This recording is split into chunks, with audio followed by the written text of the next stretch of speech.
Hey, welcome back to another episode of the Josh Carr Show. And as promised, my skin tone has gone down to its normal hue. Thank you for all those comments about how much of a tomato I looked like. It's gone now, and I will not film another podcast like it again for fear of retaliation like I received this last podcast. Today, we're going to be talking about the Titanic sub as well as Hunter Biden. As always, I've partnered with Ground News. A little bit more from them later. Let's get to this episode of the Josh Carr Show. So, for those of you who didn't hear, the Titanic sub is in peril. So, there's a sub at the bottom of the ocean right now. It's called the Titan sub. Titan, I assume, is a play on words for Titanic. The reason why is because this submarine is designed specifically to go to the bottom of the ocean and analyze and view the Titanic. Now, this is pretty much a submarine for kind of like tourism on a very small scale. So you can only actually fit 5 people in this submarine, and it's $250,000 a pop. According to the website, they say that this submarine, they have all kinds of people on it. So they say that there's billionaires on it, millionaires, and then people who will literally mortgage their house so they can go down and see the Titanic. I don't really buy that. I feel like, at least from the data that I mean, it's only been open for 2 years, but the data I've seen is there was one guy who mortgaged his house to go down. Everyone else is pretty much rich because it literally costs $250,000, and who has $250,000 to go see the Titanic? But the reason why people are talking about this today is because this submarine has been down there for 5 days at this point, and it's only meant to be down there for 10 hours. As I'm filming this podcast, it is Thursday. It's being aired tomorrow, Friday. As of now, they are supposed to, literally right now, the time in the day, they're supposed to be running out of air. So it's a very tight situation. I want to talk about what happened. So the Titan sub is basically a voyage that goes down about 3 times a year, or it started in 2021. Now this year they were anticipating that this was going to be the only voyage due just some changes in the weather from the last 2 years. Obviously, this is definitely going to be the only one this year and probably the last one ever, because it seems like all 5 people in the voyage, unfortunately, are going to die because there is a rescue effort and they haven't found much yet. According to CBS, they say, so the passengers aboard the vessel are British businessman Hamish Harding. He's a billionaire. Pakistani businessman Shahzada Dawood and his teenage son. Man, I'm really butchering these names. Solomon, French explorer Paul Henry Narjolet, because he's French, I guess, and Stockton Rush, the CEO of OceanGate. OceanGate is the company that does this submarine. CBS continues by saying, OceanGate billed the trip as an opportunity to become one of the few to see the Titanic with their own eyes. Securing a seat on the vessel cost $250,000, according to the company, which bills the trip not as mere tourism, but as a dive with a scientific purpose. Again, I'm not sure exactly how specific that purpose is or how in-depth it is. From my understanding, everyone who's gone down so far has really just wanted to see what there is to see. How it works is they have Stockton Rush, who is the CEO of OceanGate, pilot the craft. They usually have one other come who's kind of like the scientific expert and is kind of giving the tour, and then 3 people who are paying the $250,000 in order to be down there. I want to give everyone the timeline for what is happening with the submarine and then give my take on it. So basically, on Sunday, they headed down to do their exploration and their mission. They went a little bit earlier on in the day again. It was only supposed to last 8 to 10 hours. That night, the submarine did not come up, and the U.S. Coast Guard essentially sounded the call that they needed to go look for it. Shortly after, Canada and France got involved, their Coast Guards, in looking for the submarine. But what gets really eerie about the story is that on Tuesday, so definitely supposed to be air until Tuesday, there's about 96 hours of life support on this, even though it's supposed to only last, you're only supposed to be on there for 10 days. They have about 10 hours, They have about 86 hours in excess for emergencies like this. On Tuesday, they started hearing banging sounds. And when I say hearing, what I mean is that Canada had sonar equipment in the water, and they were picking up 30 banging intervals of 30 minutes. So they're hearing banging on the side of what they think was the submarine. Unfortunately, and I'm not super familiar with the equipment they were using, they're not able to find exactly where the submarine is. They have equipment in the water to be able to tow it up, which I know is supposed to be a process of a few hours. So even if they find it, it's going to take a while to get them up. But they were having this 30-minute interval get picked up on their sonar, and so they figured, that's probably the submarine, and it's kind of a distress signal. I forgot to mention that about an hour and a half into the expedition, communications were cut in the submarine, and so we don't know anything past that. There's supposed to be open communication throughout the whole process, but it got cut early, and then, of course, when they didn't surface at their designated time, that's when searches began. As of now, when I'm making the podcast, they have not been found. Not even the submarine has been found, unfortunately, and the odds of survival are pretty low. Just a little bit about the submarine.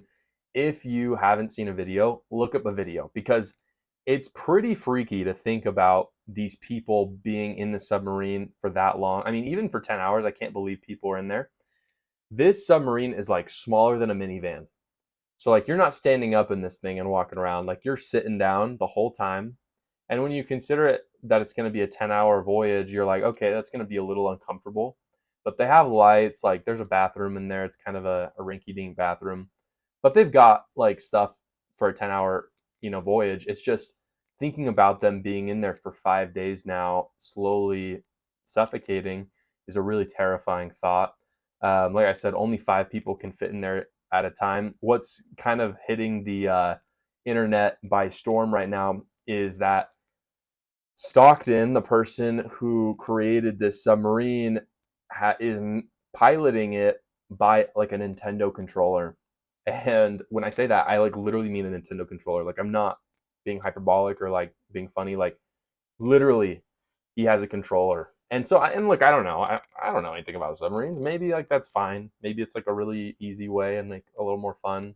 Makes him feel like he's playing Mario Kart while, steering the submarine. Maybe it's actually practical, but on the surface, when they're missing for 5 days, it looks really sketch. Not to mention, you can see in past videos where he's kind of showing off the submarine. He talks about how he built it and how he really wanted to break precedent and kind of the normalities of submarine and underwater voyages. And so he like built it all himself. Like he didn't follow the conventional rules that big companies do. Like he literally went to Home Depot and like bolted this thing together in his backyard. So like it's like I honestly can't believe that like a billionaire got in this thing and went like and like trusted this guy with his life, especially when, again, this thing started in 2021. So if we're just doing the math, we had 3 voyages in 2021, 3 in 2022, and we only were able to do 1 in 2023. So you're telling me that you went down there with only 6 voyages beforehand and put your life in this guy's hands. Pretty crazy, kind of irresponsible. I mean, like, and it's not like the submarine looked good. Like, it's not like you kind of heard, oh yeah, it has a controller, like a GameCube controller, and it has, like, it was made out of Home Depot stuff, but it looks really good. It's got a really good track record. Like if it had 1,000 voyages, I would go down in it. But when it's got 6 and you heard that it was made from Home Depot plywood, it's like, yeah, I don't know if I'm gonna put I'm not gonna come and bring my son. You know what I mean? So that's pretty crazy. It also, something to note, it's not like it just looked bad. It had a history of malfunctioning in the past. So in its maiden voyage, it actually sustained some outside damage, probably due from the pressure being under that much. I mean, right now, them being under there, I believe they're about 12,000 feet below the surface. Just to give you a little bit of an idea of how like water works, at 3,000 feet below the surface, you can't even see sun. Like you can't see light anymore. So it's pitch black down there. 1,000 feet is as far as anyone has ever scuba dived, like outside of a manned craft, like outside of a craft. 1,000 feet is the lowest anyone's ever been. So they're 12,000 feet under there. They're freezing. They're at about, about 30 degrees Fahrenheit. They're really cold, and you've got the hull being crushed the whole time by the pressure of the water. And as far as we know, the science says that it shouldn't have like been crushed. Like there shouldn't be water in the submarine, but it's still freaky to know that that thing's just being crushed the whole time, and they're probably hearing noises down there. In addition to having the hull crushed in the maiden voyage, they also had battery problems. So it's not like this has just been like clean the whole time. They've had a history of struggling, which is pretty freaky. My only take on this, I think this is an exciting story. I'm always talking about politics, and I love politics, and I think that's important for Americans to always hear about and to be involved in that process. But I think it's also fun to talk about these stories that, like, in some way, I admire the CEO of this company because he had a dream and he kind of just like went wild with it. Like he went radical with it, and he was able to convince some like really high profile people to go along with him. So in some ways, I actually really admire him, and like I really don't mean this in a bad way, but if he like dies with the submarine, I think that's kind of awesome. Like that's a good way to go, and like I think he probably wouldn't be mad about it. Like I think he accepted those risks. My only concern is that the people who went down with him did not fully understand the risks, and really they couldn't have. Like since he built the submarine, he's really the only person that fully understood the risks. And so that's why I don't really feel sad that he's going to die down there, which I know sounds really bad, but like he's going down with this ship. This was his dream. I think it's actually kind of almost like heroic in a way. Not that he's done anything like heroic for the world, but just for himself. But then on the other hand, I feel really sad for the four other individuals who I'm guessing didn't have a full scope of what was going on. A lot of people have talked about him getting sued. I just don't see that happen. I mean, first off, like you can sue that company for all it's worth and take the money. I think that's fair.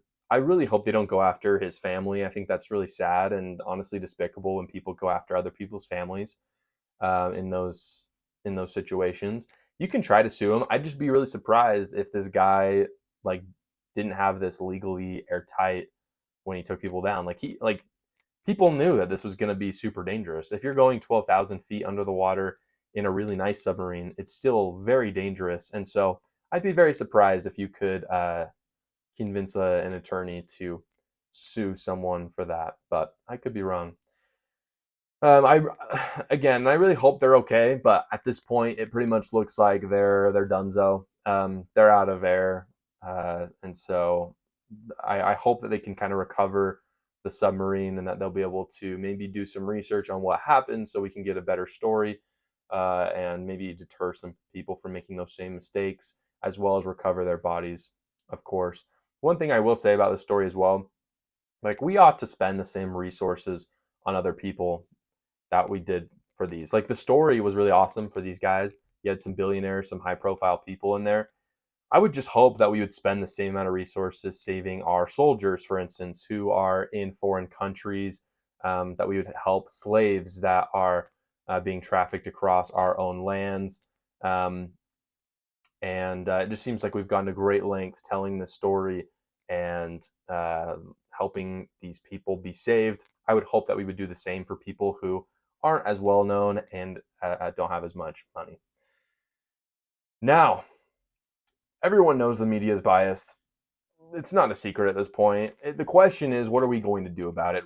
And that's why I partnered with Ground News. Now, Ground News, what it is essentially a website that compiles all the news of the big guys, but it talks about the biases behind them. It talks about if they're right-leaning, left-leaning, talks about how much, talks about the kind of people, the background of those specific authors, as well as the owner of the company and why they may have certain biases or leanings to cover certain stories. I love Ground News because it helps me be more informed and craft my own worldview. It allows me to get down to really what is the truth rather than having to kind of sift through the BS of the mainstream media on my own. That's why I use it for this channel. If you go to the link down in the description, You can get 15% off at Ground News. Some of their subscriptions go as low as $1, so definitely worth it. Go check it out so that you can sift through some of those biases. Now, getting into the second part of today's show, Hunter Biden, I have no words. Sorry. This is a tough story, to be honest. It's very frustrating for me. I know it's frustrating for a lot of other conservatives. Hunter Biden was charged this week, but not in the way that we thought he would be charged. So Hunter Biden pleaded guilty on 2 charges, on a charge of tax evasion, as well as being unlawfully owning a firearm. And basically, this is a total slap on the wrist for what happened, because essentially with what he pleaded guilty for, there's very little chance that he will be charged with more. And if he is indeed charged with these things, it is going to be a slap on the wrist in terms of punishment. Right now, he's looking at probably about 6 months in jail, like worst case scenario for him. When in reality, so just to give you a little bit of an idea, the reason why he was convicted of tax evasion is because he evaded about $100,000 in taxes. He'll have to pay those. And then on the guns, what happened with the gun is he essentially purchased a gun when he was on drugs, which is illegal. And then he stashed it, I think, near an elementary school. And this, usually you can be guilty for about 10 years, up to 10 years in jail. That's the worst it gets. And look, I'm not saying Hunter Biden is even deserving of 10 years in jail, but here's what's frustrating. There's a couple things that are frustrating. You have Democrats calling for stricter gun laws, and Joe Biden being like the chief Democrat who's talking about this, and then you have his own son doing this, and Democrats just the media, the left just laud how happy they are that Hunter Biden is only going to get a small sentence. Where in their literal plan, they're talking about how they need to tighten these laws, these background checks, which, would have prevented Hunter Biden from getting a gun, by the way, and tightening these things, yet they're happy that Hunter Biden's only going to be in jail for 6 months. It's really hypocritical because it shows, literally they're pushing an agenda, but then they're very happy when the people that they don't want to have guns have a very short time in jail. Or many people theorize at this point that Hunter Biden will not get any jail time whatsoever. The media are painting this like a poor Joe Biden sort of thing. Like, oh, that's so hard for him. Like, his son, made a mistake. But hey, it was just a mistake. Let's let it go. Let him, I even heard someone say this on the news. They said, let him get on with his life. I was like, are you kidding me? Imagine if this happened with Eric Trump. If we let literally the Trump family have the same treatment as the Biden family, this would be a completely different story. They'd be talking about the crazy corruption, which, by the way, the tax evasion stuff, most of it came from Hunter Biden's dealings in Ukraine. And so there is a much deeper story here where literally Hunter Biden, and he said this publicly, the only reason why he worked for that company in Ukraine was because of the Biden name. Now we've got Joe Biden giving billions and billions of dollars to the Ukrainian government, a lot of which we don't know where is going. And to be quite frank, I know a lot of people haven't talked about this, but the Ukrainian army is a Nazi organization. I'm going to do a podcast about this a little bit later. So if you haven't heard about that, I'm going to expound about this in a different podcast. But it's really fascinating to hear where our money is going and how many times Hunter and Joe Biden were meeting in the White House as Hunter Biden was doing his business in Ukraine, which is really scary. Just to give you an idea, though, of the kind of guy Hunter Biden is, and I don't understand why the media. Well, I understand why the media are rooting for him. I just don't understand how they think they could get away with it. Hunter Biden, and maybe this is a part to censor the kids from. If the kids are listening, maybe turn this off for a sec.